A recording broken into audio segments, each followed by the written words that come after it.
Kami percaya firman Tuhan punya otoritas yang tertinggi di dalam kehidupan kami. Firman Tuhan di atas segala kebijakan gereja. Firman Tuhan di atas segala etika, moral, bahkan di atas segala keputusan manusia. Firman Allah begitu berkuasa. Dan firman itu Tuhan yang tertulis bagi kami hari ini menjadi satu alat yang sangat luar biasa. Dia bisa mengubah hidup kami yang jahat menjadi baik. Dia bisa membawa kami kepada jalan-jalan Tuhan. Dia menuntun kami untuk jalan bersama dengan Tuhan. Tuhan, firman Tuhan inilah yang akan kami renungkan. Mohon Tuhan bicara sekali lagi kepada kami. Di awal tahun 2026, ya kami masih mengingat apa yang Tuhan pesankan kepada kami. Baik di akhir tahun yang lalu, di awal tahun ini, kami masih mengingat isi hati Tuhan, tujuan-tujuan Tuhan, dan juga maksud-maksud Tuhan bagi kami. Berbicaralah karena hati kami telah siap. Dalam nama Yesus kami berdoa. Amin. Amin. Ya, shalom Bapak Ibu Saudara sekalian. Shalom. Selamat tahun baru. Mungkin gak sempat ngucapin secara pribadi. Ya, selamat tahun baru untuk kita semua. Nah, saudara-saudara sekalian, hari ini mungkin saudara agak aneh. Kenapa kok tema kita harusnya tahun baru, temanya kok masih lanjutan yang lalu begitu ya. Nah saudara, saya mau kasih tahu, ini saya merasa kalau nggak tuntas itu kok rasanya nggak bakal apa gitu ya. Kita harus memahami firman Tuhan itu secara utuh dan komprehensif gitu ya. Jadi hari ini kita masih di seri kelima, ini masih lanjutan dari bulan Desember saudara ya. Engkau jadikan apa Yesus dalam hidupmu? Hari ini kita belajar dari para imam, kepala ahli Taurat, orang-orang Farisi. Kalau yang lalu kita belajar dari Herodes sampai dua seri gitu ya. Bahwa Herodes menjadikan dirinya musuh yang aktif sekali, terang-terangan kepada Tuhan Yesus. Dan dia tidak main-main saudara, dia marah, dia cari dan dia mau bunuh. Tapi begitu pindah ke tokoh yang kedua yang namanya Pilatus seorang yang menjadikan musuhnya sedikit lembut, sedikit kalem dengan Tuhan Yesus. Maka dia disebut sebagai musuh yang pasif, ya, musuh yang pasif. Dia menyalibkan, dia tidak memukul Yesus, dia nggak meludahi Yesus, dia juga tidak menyakiti Yesus secara fisik, tetapi dia tetap menyerahkan Yesus untuk disalibkan. Oke, dia boleh kalem, dia boleh pasif gitu ya, tapi tetap aja keputusannya apa? Dia menyalibkan Yesus. Nah, waktu dia menyalibkan Yesus, dasarnya adalah karena dia takut, ya, takut kepada tuntutan orang Yahudi. Jadi yang satu memusuhi Yesus karena dia takut kehilangan jabatan dan tahtanya, yang satu memusuhi Yesus karena rasa takutnya jauh lebih besar dari kebenaran yang dia tahu. Nah, hari ini salah satu kelompok musuh Yesus selain yang 2 dan 3 itu saudara, maka kita harus melihat para imam, kepala dan ahli Taurat dan orang Farisi. Nah saudara, mari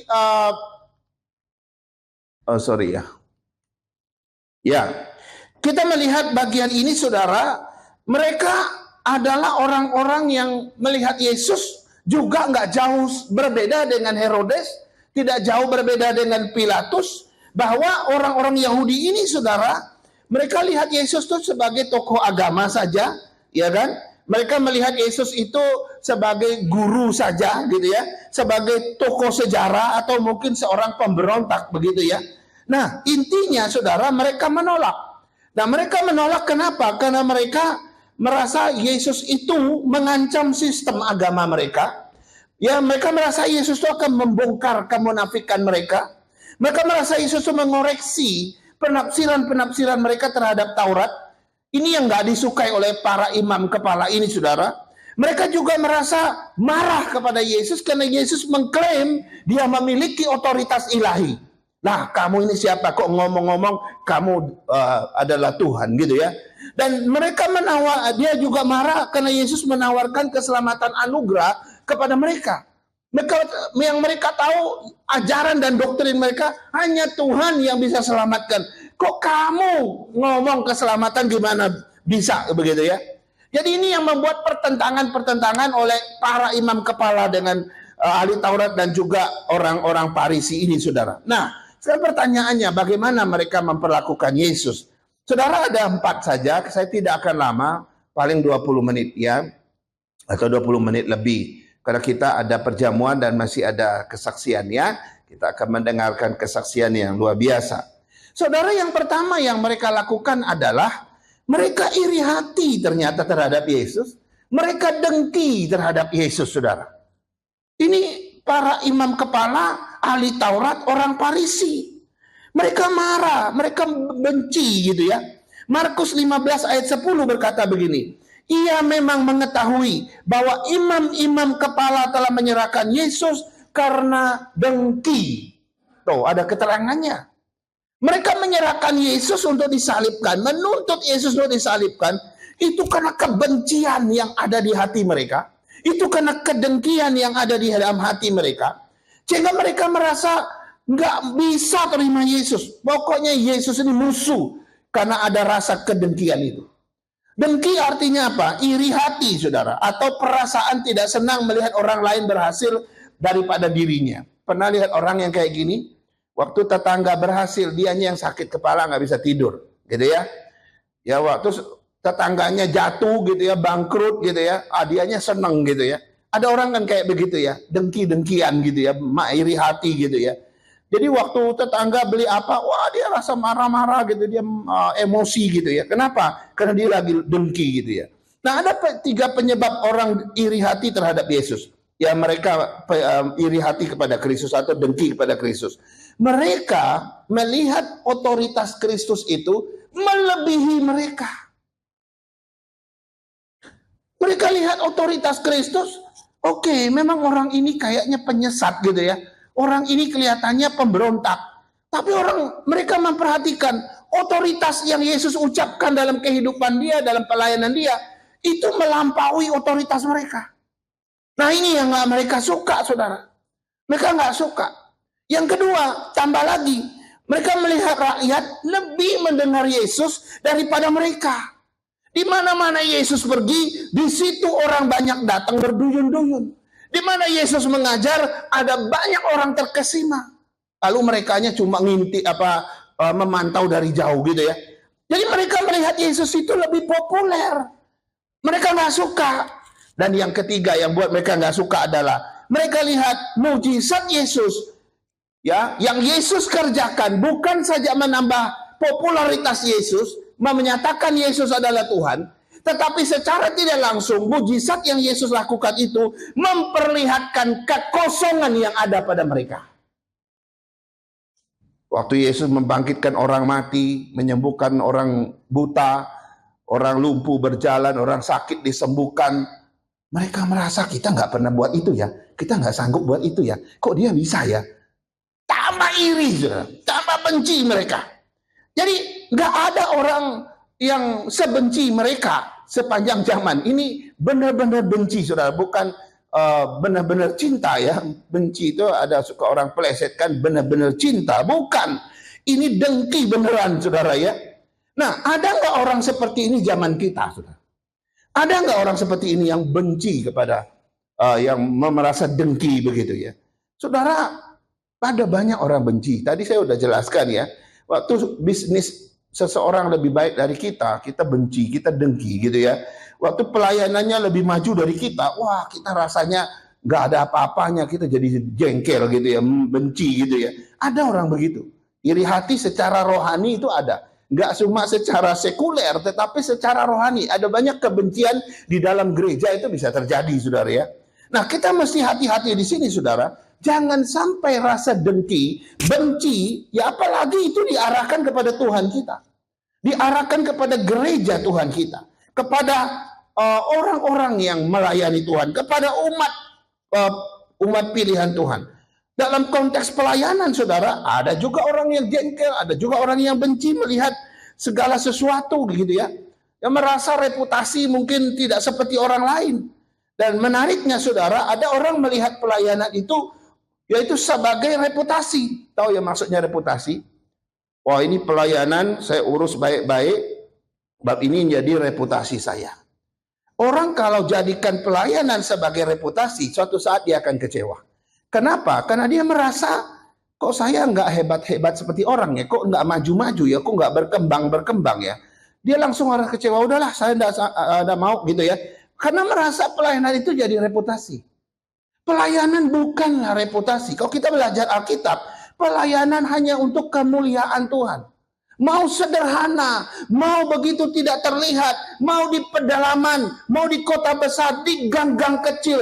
Apa yang kau kerjakan bagi Tuhan, hanya Tuhan yang tahu. Itu untuk kemuliaan Dia, bukan untuk reputasi kamu. Ini penting ya. Jadi di sini menarik saudara ya. Ada banyak orang seperti ini karena mereka merasa reputasi mereka pun juga terganggu. Akhirnya apa? Mereka benci, mereka iri. Sekarang kita lihat yang kedua. Ya, yang kedua adalah orang-orang tadi, yaitu para imam kepala, ahli-ahli Taurat, dan orang-orang Farisi tadi. Mereka menjalankan yang namanya legalisme atau hukum yang mematikan. Saudara, kenapa ini judulnya mengerikan gitu ya? Saudara, mereka menjalankan aturan hukum yang mematikan. Ya, yang menarik begini ya, hukum aturan agama yang mereka pegang itu ya, sengaja dibuat ketat, sengaja dibikin berat oleh mereka, supaya orang-orang yang membutuhkan pelayanan mereka, wah itu mesti membayar sesuatu dulu baru terjadi. Masih ingat enggak waktu Tuhan Yesus memporak-porandakan bait Allah, karena bait Allah dijadikan tempat berdagang. Saudara tahu nggak, ada satu kisah di belakang itu yang memang tidak terekspos. Ternyata para imam yang menentukan, gitu ya, yang menentukan, oh ini layak,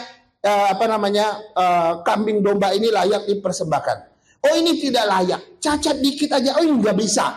Mereka bisa bikin aturan yang begitu ketat. Dia nggak, oh tadi orang datang bawa lembunya gitu ya, begitu di blacklist gitu ya, atau dicoret itu nggak bisa gitu. Terus gimana saya? Beli yang kami punya ada. Itu semua udah bagus gitu. Akhirnya terpaksa orang beli dengan mereka. Itu bisnis secara tidak terselubungan. Akhirnya membuat mereka dapat keuntungan besar. Yesus melihat itu bukan hanya sekadar tukar uang itu saja, tapi dia melihat sesuatu yang jahat di balik layar, makanya dia bebaskan semua, tunggang langgangkan semua, dia hancurkan semua, saudara.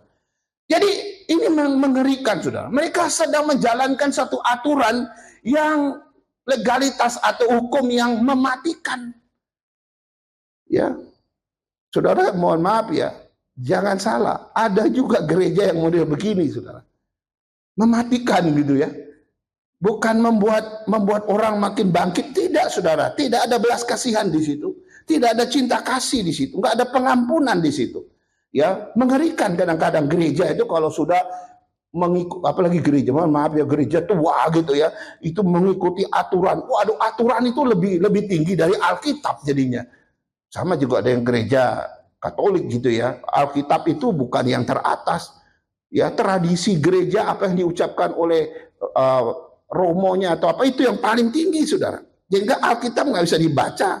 Ya, jadi kaum legalis ini, saudara, mereka menjalankan aturan yang kaku sekali, tidak fleksibel gitu ya, dipakai sebagai alat untuk menekan tanpa ampun.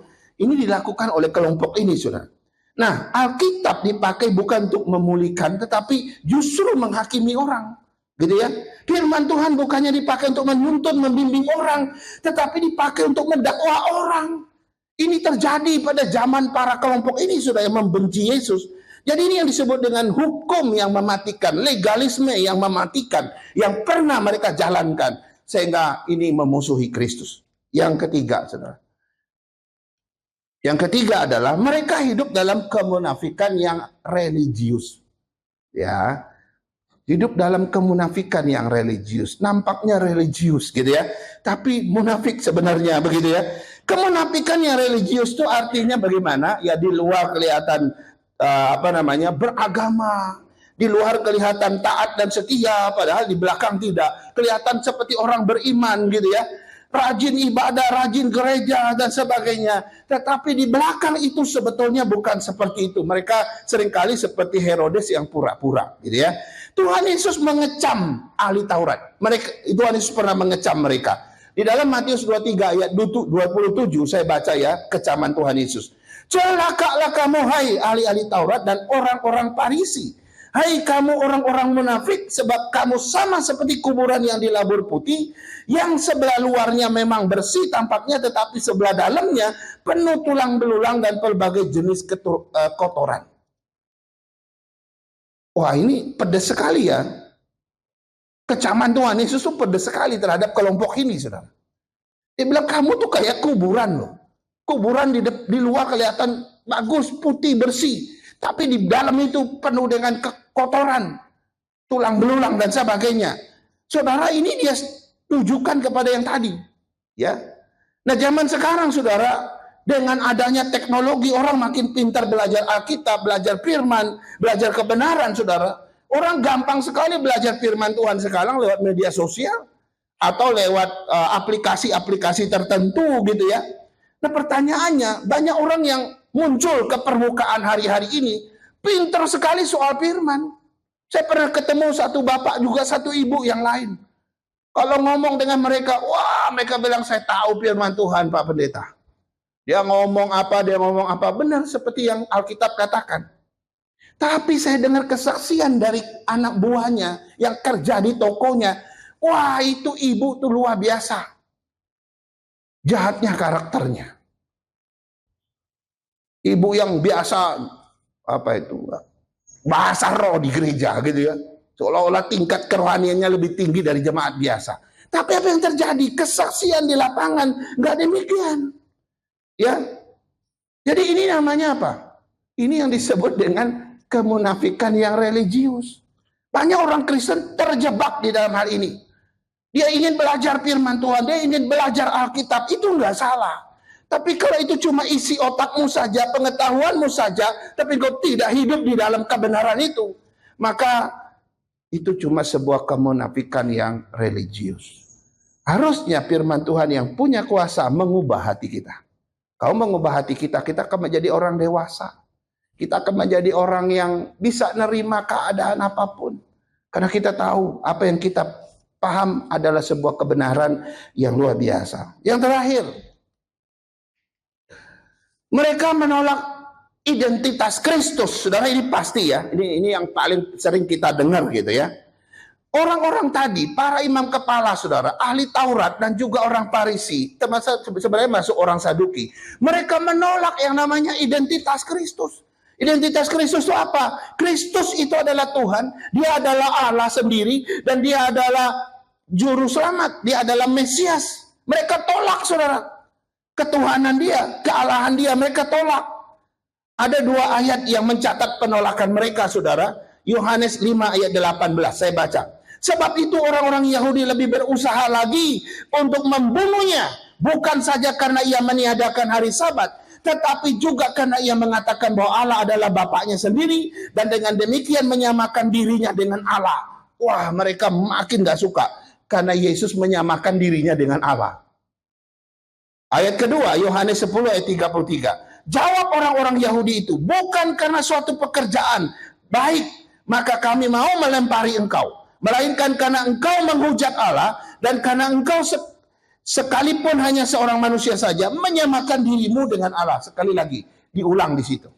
Mereka menolak identitas Kristus karena mereka berpikir, ini siapa sih kamu nih? Kan kamu manusia biasa kayak kami. Kenapa engkau menyamakan diri dengan Allah?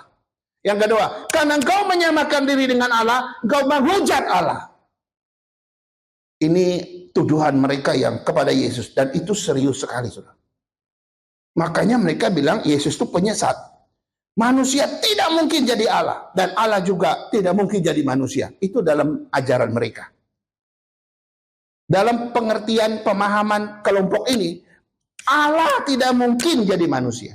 Manusia juga tidak mungkin jadi Allah. Kalau hari ini ajaran yang kita percaya, memang manusia tidak mungkin jadi Allah, tapi Allah mungkin jadi manusia karena dia maha kuasa.